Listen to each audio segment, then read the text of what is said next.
Welcome to the Right Asylum with Kay Lee and Emily Walker.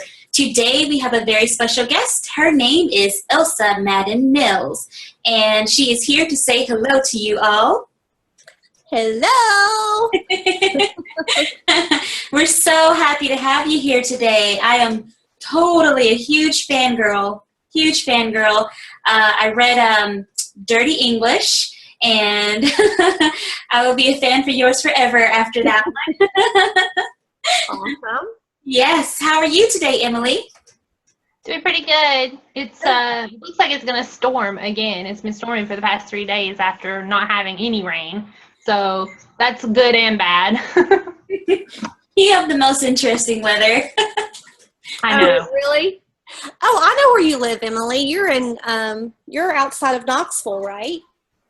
Well, kinda, yeah. Do you know where Asheville is? Yeah.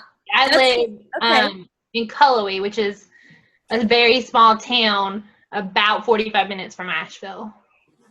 Okay, so you're around all the artsy people, that all the artisans and everything. Yeah, exactly.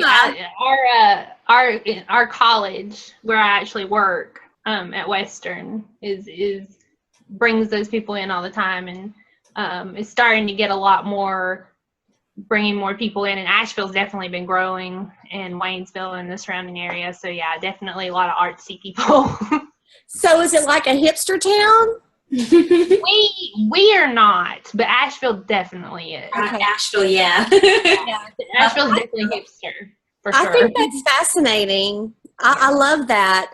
We went to Seattle in April, and that's like one of my top 10 places to go, and that was my first visit. And the people were just so amazing. Everyone seemed so young and stylish, and they didn't care. I just loved it. The whole attitude was like, I think I want to move here. Oh, yeah.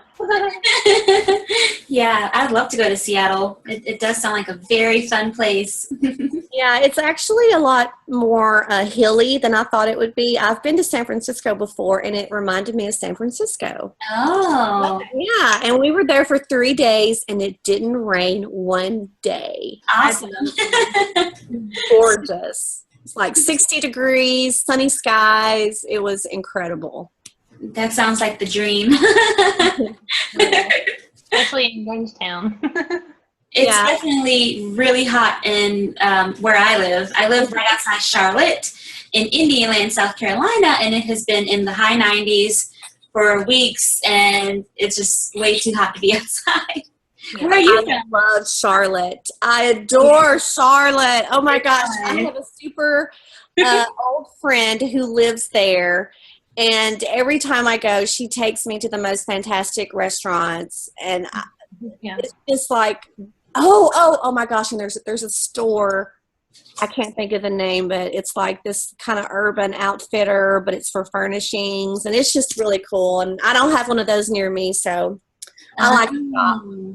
So. I wonder which store you're talking about. West Elm, maybe? I don't know. I can't think of it. That sounds familiar. Maybe West Elm. I'm not for sure.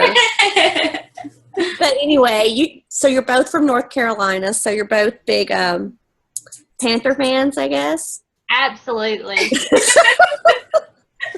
Absolutely. I have no affiliations. Well, I'm a Broncos girl, so.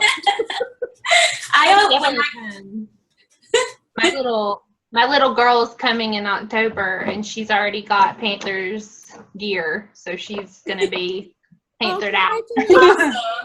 That's awesome! I didn't know you were expecting. Yeah, I'm due in October. First one?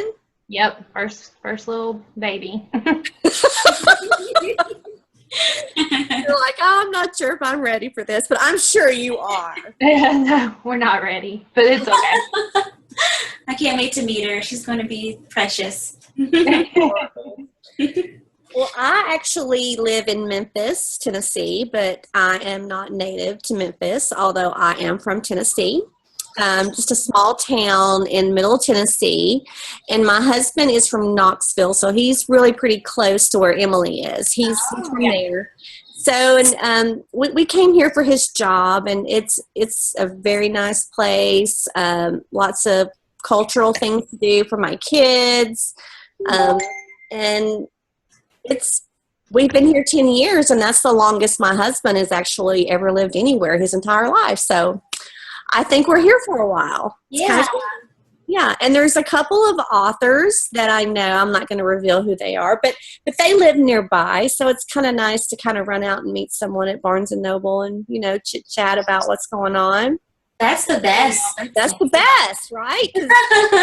I wish more authors lived near me. I have one of my best friends is an author that I actually met on Twitter, and we are so close now. Siam Albert.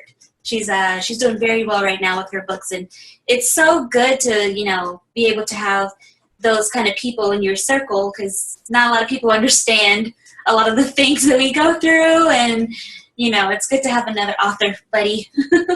I know, we're pretty close, Kenya. We should probably get together. I know. I need to come up there. Yeah, for real. Or you come down here, either. Either or. Okay, so I guess we can talk about book stuff now.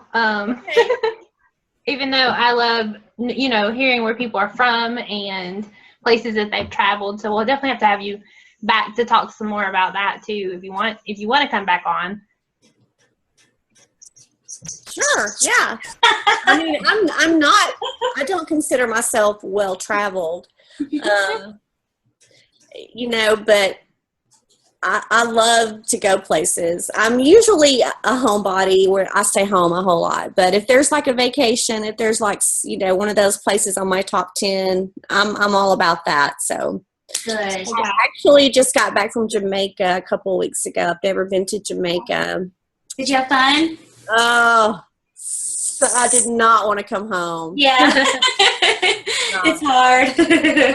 So hard. But yeah, I love to travel. My husband actually travels a lot more than I do for his job. So he's going to Italy next week. Awesome. Oh, wow. Yeah, I'm a little jealous because Place I have not been. It's on my list. mine too. Absolutely. Yeah. Okay, I'm ready. So if you want to just start out and tell us a little bit about your books and how you started writing and all that fun stuff. Okay. That's a lot, but I think I can break it down. I've been writing technically, I guess, since college.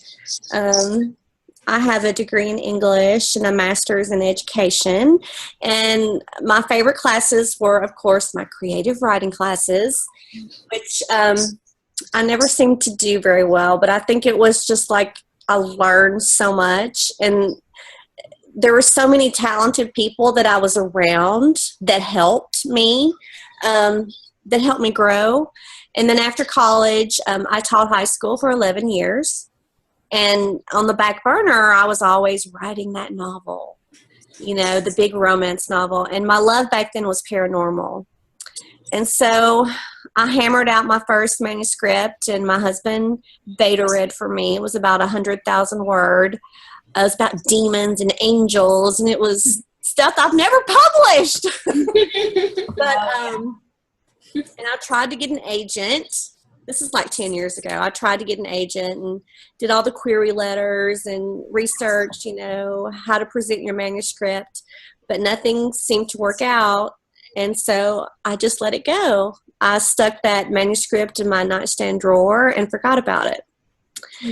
And then a few years later, after I had kids and they were young, and I just needed some way to vent that creativity. So I was really into making children's clothes and doing art and all this neat stuff. But it's I wanted to do something else. And so I just thought, I'm just going to start all over. I'm going to write what I know, which is about high school kids and what they get into and what they can do and how dramatic they are. And that's when Very Bad Things was born. And the Briarwood Academy series came along.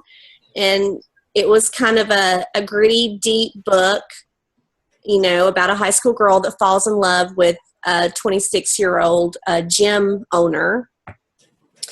So and I never really thought anyone would read it because I think sometimes good writers, I don't know, you never think you're a good writer. Do you know what I'm saying? I'm like, no one's ever going to read this. This is horrible. And I still read it now and I want to cringe. It's like dating your ex-boyfriend. It's like you don't want to go there. Yeah. I would love to like redo the whole thing, but I think that's just the process that you grow. You learn more, especially when you surround yourself with good people. You know, there's so many good people in indie and in the trad world, and I have to give props to everyone who's helped me, you know, just grow. My editor, my agent, and I have a small circle of friends, you know, and we're always helping each other out. So it's important to have that support. Yeah, I agree, definitely. It's one of the most important things for us indie authors is to have, you know, a good support system and to be active in the writing community. Yeah. Absolutely. You know, I hear you giggling, Emily. Are you giggling? Absolutely at the same time. What's funny is I'm a Southern girl. I admit it. And my accent is so thick. So in the back of my mind, I'm thinking, no one's going to be able to understand what I'm saying.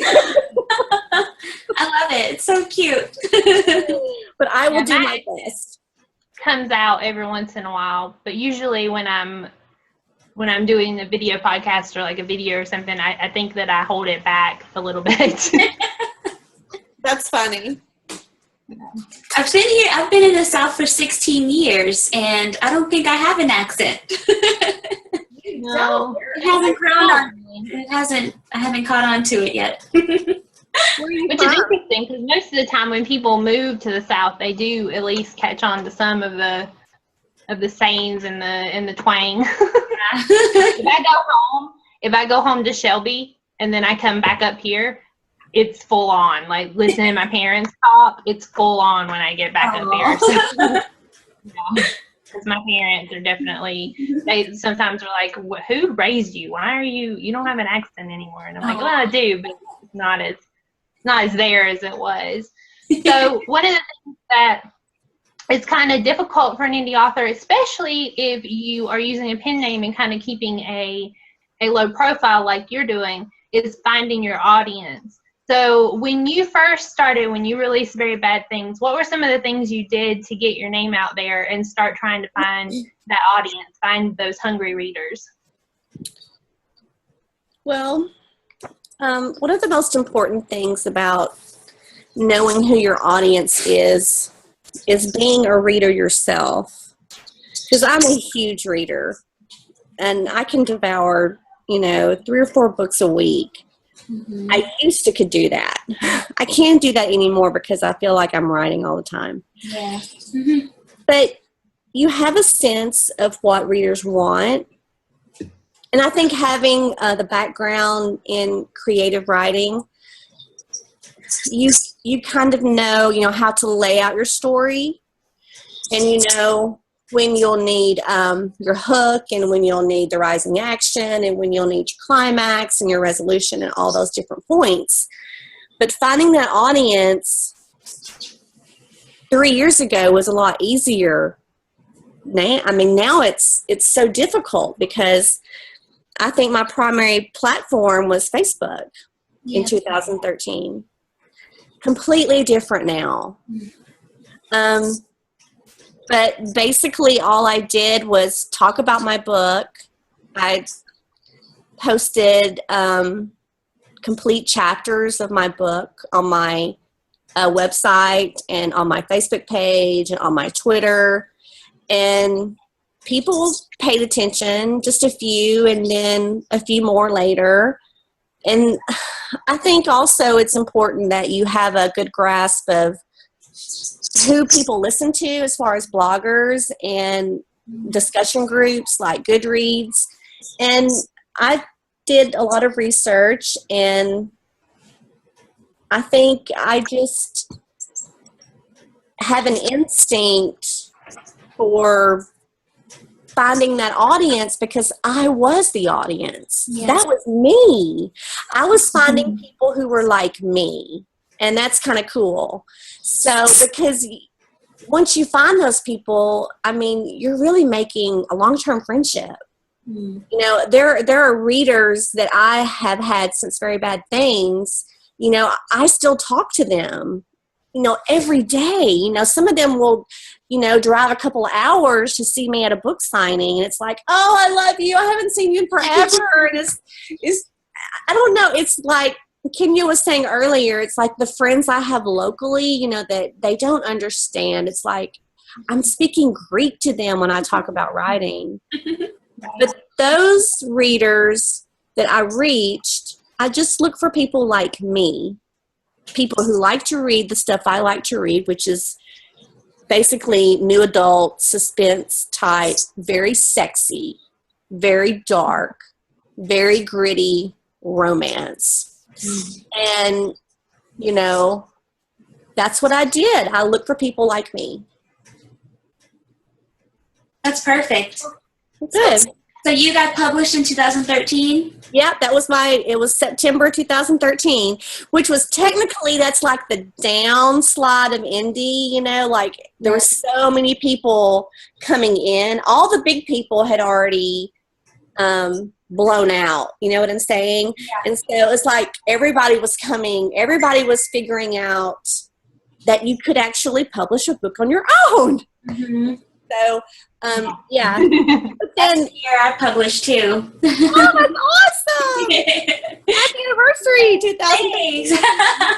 I know, it was a different world, like you mentioned, for Facebook. I remember that year, like all of your posts, everyone would see it. Everyone. I mean, and you could put a teaser out and you'd have like, you know, 100 comments. Oh, I love this teaser. When does this book come out? And this sounds amazing. And are you on Goodreads? And now, of course, you have to pay for everything. Yeah. So much different. That's something I really kicked myself for, because I started publishing in 2010. And I should have utilized Facebook and everything that I could have utilized before the market got oversaturated to my advantage. But, you know, it's taken me this long to actually learn what to do and what not to do and how to promote yourself and how, you know, all this stuff that's out there, and then learning as it changes. So I kick myself for that a lot. Yeah, it's hard to know what to do, because I think the publishing landscape changes like every 3 months. It seems to me like it does anyway. It's like what worked 3 months ago may not work now. Yeah, right. It's like the BookBub ad that you used 6 months ago may not be as effective now. That's why I like, you know, to say it's important to have your tribe, you know, of authors that you can connect with and talk to about like what's working, what's not working, and you just, you know, figure it out together, because doing it alone is hard. And you know, writing is kind of a lonely thing anyway, I think. Yeah, it is. I agree. It's good to try and find other people that you can write with, but at the end of the day, it's just you and the people in your head. Yeah. Yeah, I don't have a lot of people in my head. That's funny. I wish I was like that. I'm so jealous of writers that say, oh, I have 5 books going. And I'm like, I can't even come up with an idea for one. But once I get that one, it's like I'm obsessed. Yeah, it's a gift and a curse. It's a gift and a curse. Yes. It really is, because having that many fighting for your attention can slow you down, but having just one good one is probably better.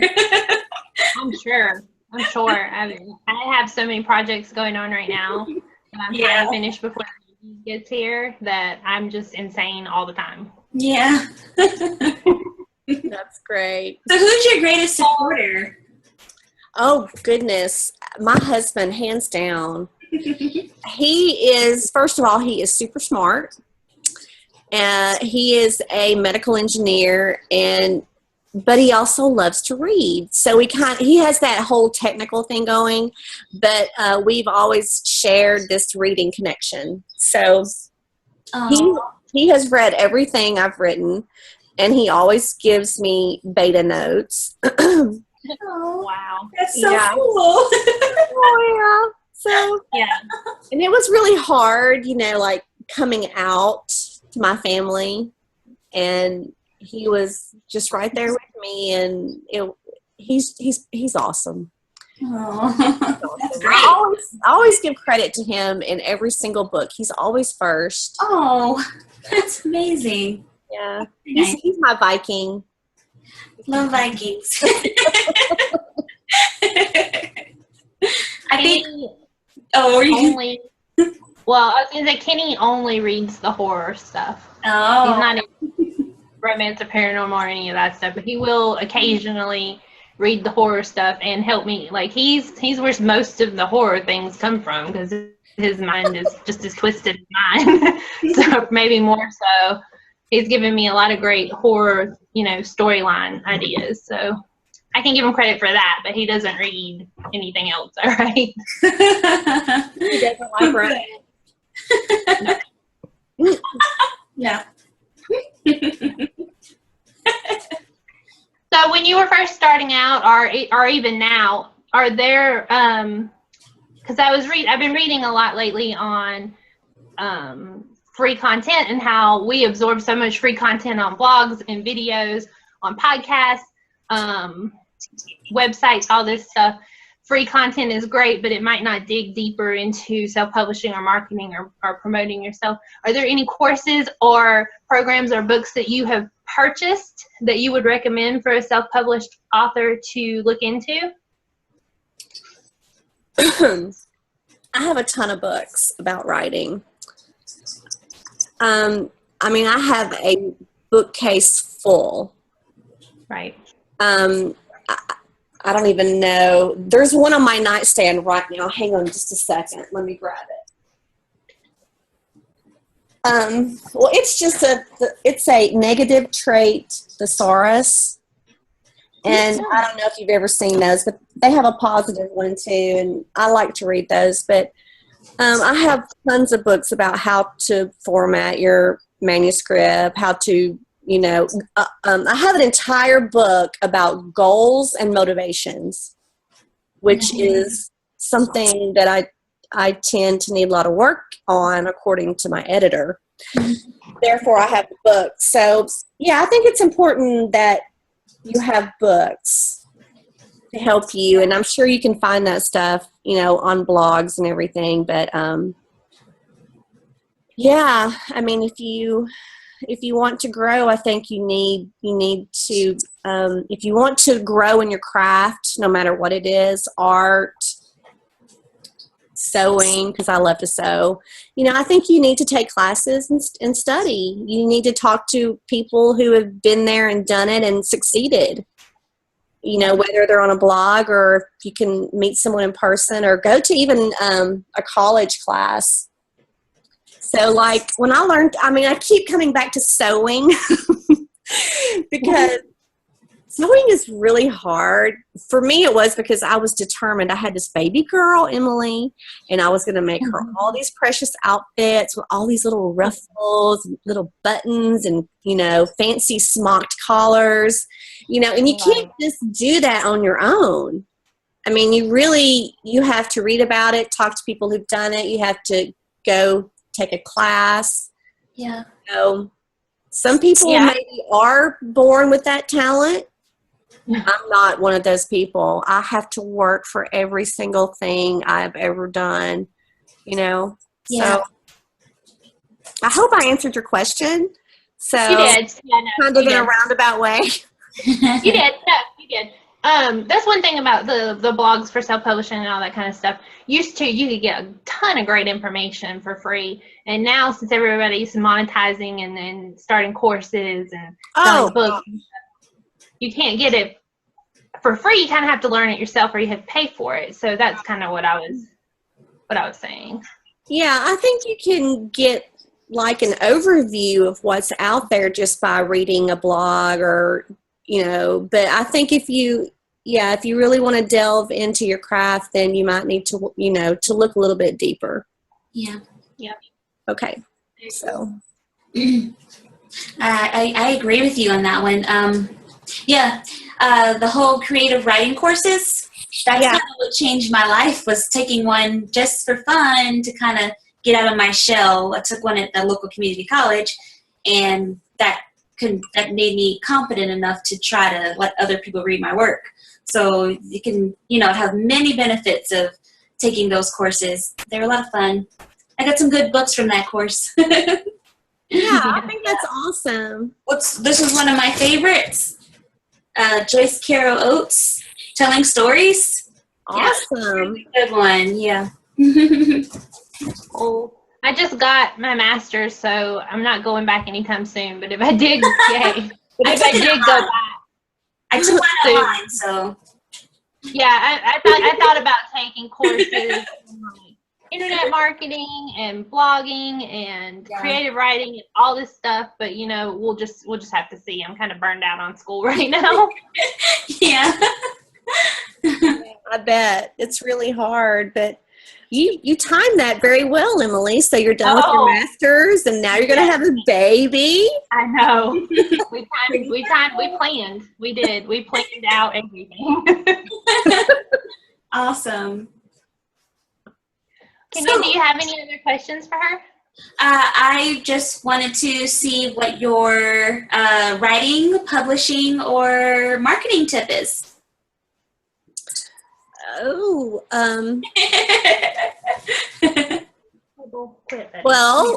well, I'll take writing. Okay.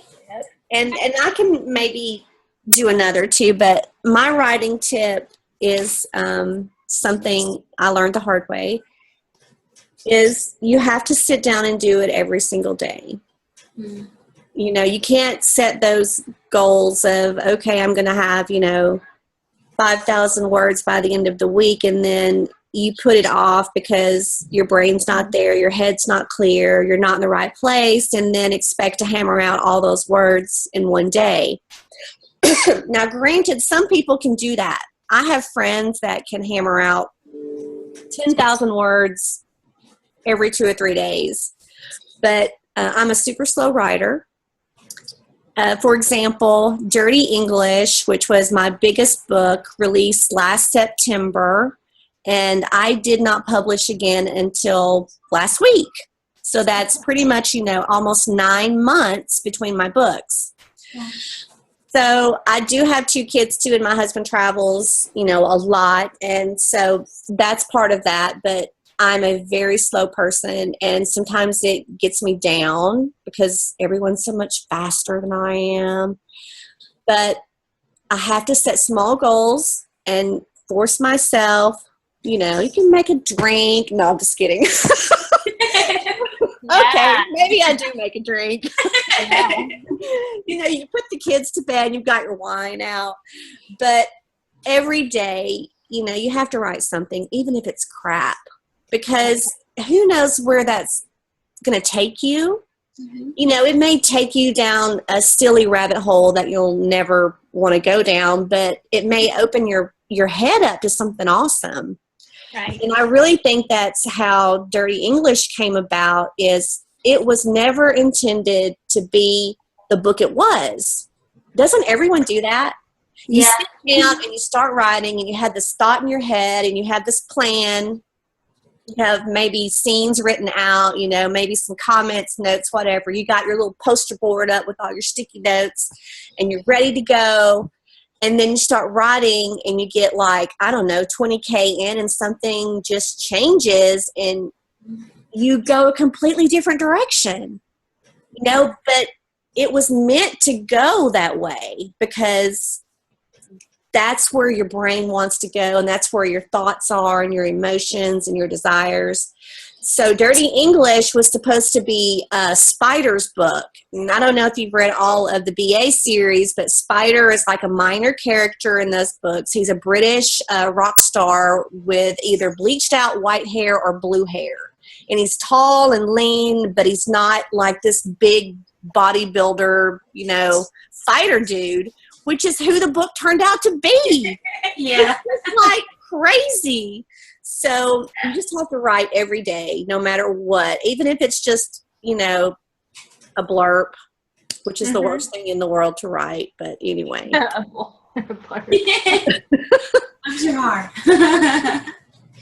Well, it was really great having you on the show today, Ilsa. It was such a pleasure. Thank you. You're so sweet. You guys are awesome. You're welcome.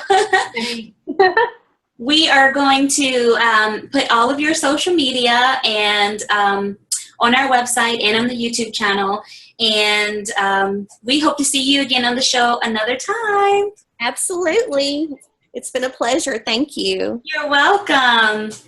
Thanks for joining us with the Ride Asylum. We will see you guys next time. Bye.